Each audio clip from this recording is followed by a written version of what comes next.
Metro on 1019 WDET FM. I'm Tia Graham. This next conversation may contain references to sexual and physical violence.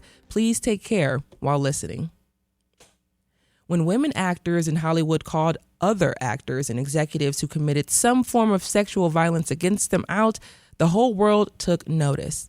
Survivors were finally being heard, and it sparked an era in which accusations of sexual misconduct were criticized more than ever before. In Michigan, decades of abuse by sports doctor Larry Nassar had come to light around the same time, and a few years ago, the University of Michigan agreed to a settlement worth $490 million with over 1,000 people who said they were sexually assaulted by the late physician Robert Anderson. According to a 2018 survey by the National Sexual Violence Resource Center, 81% of women and 43% of men reported experiencing some form of sexual harassment and or assault in their lifetime. It's also important to note that many survivors are harmed by someone they know, someone close to them. And in the U.S., 24 people per minute are victims of rape, physical violence, or stalking by an intimate partner. That's according to the National Intimate Partner and Sexual Violence Survey. So how far have we come when it comes to having conversations about domestic violence and abuse to prevent it from happening? And what kind of support does a survivor need to work through their trauma? Kalimah Johnson is the founder, CEO, and executive director of the Sexual Assault Services for Holistic Healing and Awareness, or SASHA Center. The SASHA Center is a sexual assault service, prevention, and educational agency. Kalimah is also a consultant on relationship safety and management. She joins me now to discuss how we can help address this issue. Kalimah, welcome to the Metro. Thank you so much, Tia. How are you today? Doing really well, digging your glasses. Thank you so much. I'm digging your hair. Thank you so much.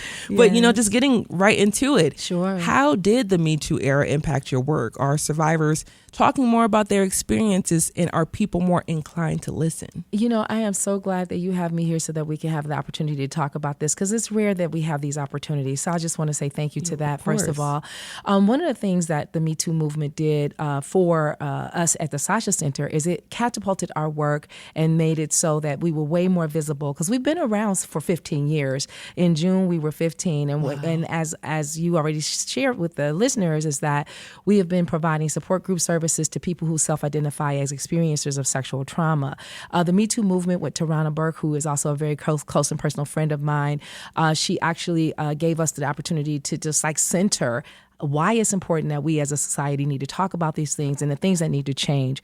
I was just talking outside about the fact that there is a rape culture that exists in this country where rape jokes are funny, where people think that these things aren't serious, and also where people are just not believed. Now, at the SASHA Center, we center the lived experiences of Black women and girls. And I'd like to add a statistic that you already started with, which is very powerful. UGMA is an organization nationally that has done the research, and they say for every 15 sexual assaults against a Black woman, only one reports.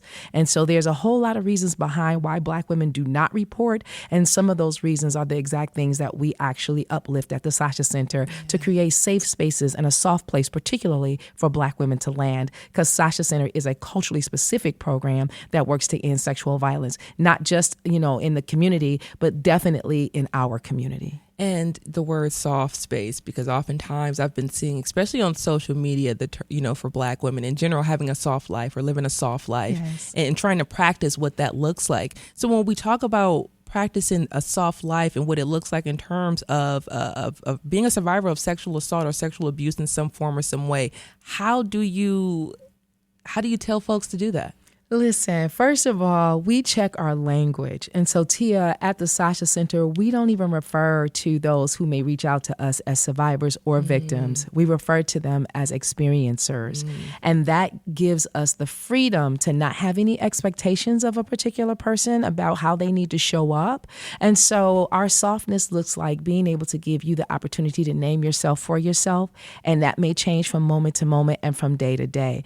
And sometimes there are no words. There is is no language to explain, particularly what the women have been through who reach out to us. And we also believe that it's important to engage men. And so we can't stop violence against women until men start talking. And what we know in our community at the SASHA Center with the men that we work with is that we cannot begin to unpack violence, relationship safety and management issues with them until we talk about the impact of a whole lot of things that have happened to Black people, such as slavery.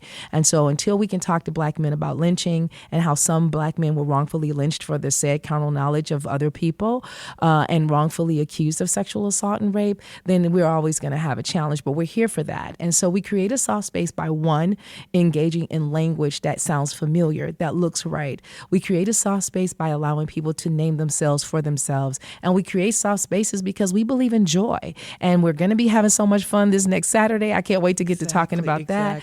But we believe that culture cures and we believe that history heals. And we provide opportunities for people to engage in music and song and dance and literature and poetry and all the things that people enjoy doing. We even have a support group actually teaching women how to hula hoop again or allowing them to show us that they never forgot how to do it in the first place. But what makes us a soft place is that we literally stop and we ask experiencers, how have they been healing? Because we've been healing for a long time, but no one's asked us how.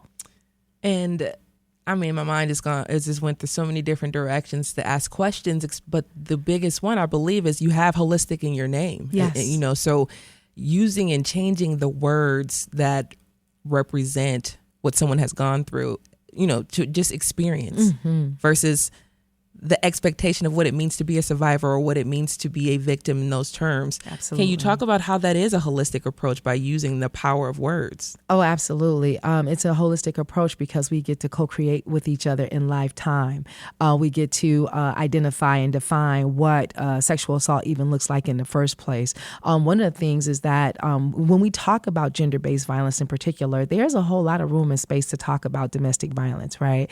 But there's not a lot of room and space for sexual assault. And so that's why we were intentional about naming our organization Sexual Assault, because we want to get to that as well. And I want to be really clear is that you're not in a domestic violence experience where your no is respected or where consent is actually functioning. So a lot of times people who experience domestic violence also experience sexual assault just because they don't have a right to say no or they don't have a right to set boundaries or their no is not respected. So when we are co-creating together, we are developing new languages, new definitions, new ways of looking at this, because if we don't do that, then we will not ever, one, stop sexual assault in communities in general, but then two, we won't ever give people the time or the chance to really integrate those traumatic experiences that they've already had to make sure that they can go on and do great things. And we know that people are capable and have capacity in doing that. And I could talk forever, but I just want to make this other point. At the SASHA Center, we do provide support group services that are free and confidential and culturally responsive and also trauma-informed. We have online sessions that people can attend, and we also have face-to-face in-person activities as well. And then one of our main things that we really love to do at the SASHA Center is gather. We believe that healing happens in community together and gathering. So we don't do any individual therapy or counseling. We only do group therapy, and we only do activities where we gather together. You're listening to The Metro on 101.9 WDET-FM. My guest is Kalimah Johnson. She is the founder, CEO, and executive director of the Sexual Assault Services for Holistic Healing and Awareness, or SASHA Center, which is actually celebrating its 15th year in service. We are discussing the importance of encouraging relationship safety. Now, before we get to the back to school event that we're having next weekend, yes, or this upcoming weekend, I do want to talk about just what you hit on for a moment was the male involvement within it, because I know oftentimes a lot of the pressures to be safe from sexual assault is put on women. Mm-hmm. So how do we change that narrative and talk about it with men? Oh, absolutely. And I want to just give a shout out to a national organization called A Call to Men, ran by Ted Bunch and Tony Porter. I am a national trainer with them as well. And one of the things that I think, and we already decided a long time ago when we started SASHA Center, is that we have to engage men to talk about these things. So here's the deal. Most men who reach out to the SASHA Center are not reaching out to the SASHA Center to disclose that they've experienced some kind of sexual trauma or harm, even even if they have, they tend to reach out to us because they love someone who's been through a sexual assault or trauma. And a lot of times, a lot of people don't know this, and we just let this out the bag like last month when we had our Culture Cures History Heals event where we engaged men all day, which was so fun, but we'll talk about that at another time. But one of the things I want to say is that when we gathered those men together, we let them in on a secret. And that secret is a lot of women come to our groups because they asked them to, or they have told them about the SASHA Center. And so that's a lot of power to hold. And we can unpack what that looks like and what that really means. But at the end of the day, brother, you have the power to get women to healing just by asking them about the SASHA Center or telling them that you heard about the SASHA Center and you know what it does. Because a lot of women that come to us say, I came because my father told me to come, or my brother, or my boyfriend, or my husband, or my partner, or my lover,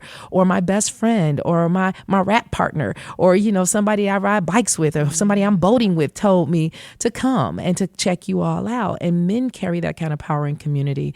So we want to engage them first that way. And then the second way that we engage Black men particularly, but all men, is they actually are good men.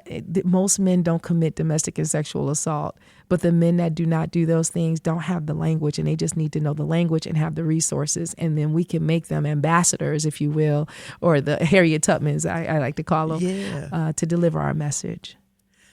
I can get into that one because oftentimes we talk about Harriet Tubman here and how, we talk about the hero that she was and the things that she was able to accomplish. And you bringing that up was just like right on what we've been talking about. But before I let you go, because we're coming down to the end of a conversation, of course, the holistic approach you've mentioned includes so many things from words, but it's also action. And one of those actions is making sure that folks, especially kids and families, are prepared to go back to school. So you have an event that's coming up on Saturday. What is that event? It is our 5th annual Friends and Family Fun Day. It's going to be at SASHA Lane, which is situated inside of Avalon Healing Center, which is our largest sexual assault agency here in Michigan.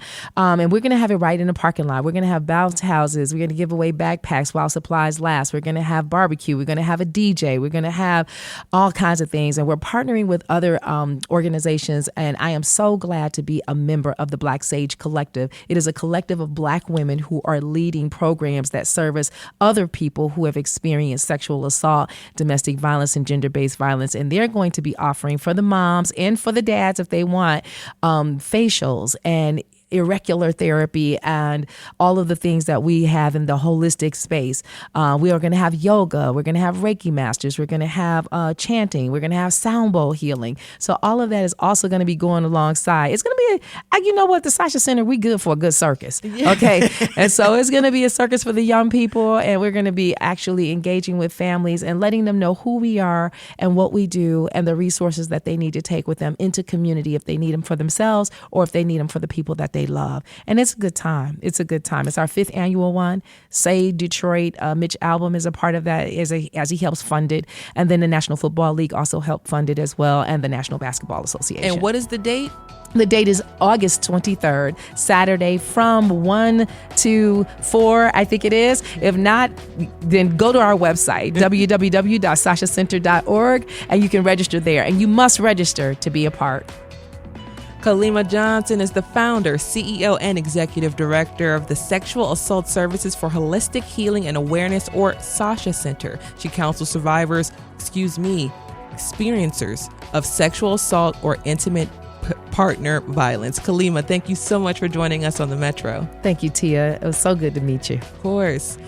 The Metro is a production of WDET, a listener-supported service of Wayne State University. And this is WDET-FM, Detroit Public Radio, your connection to news, music, and conversation. Have a great day.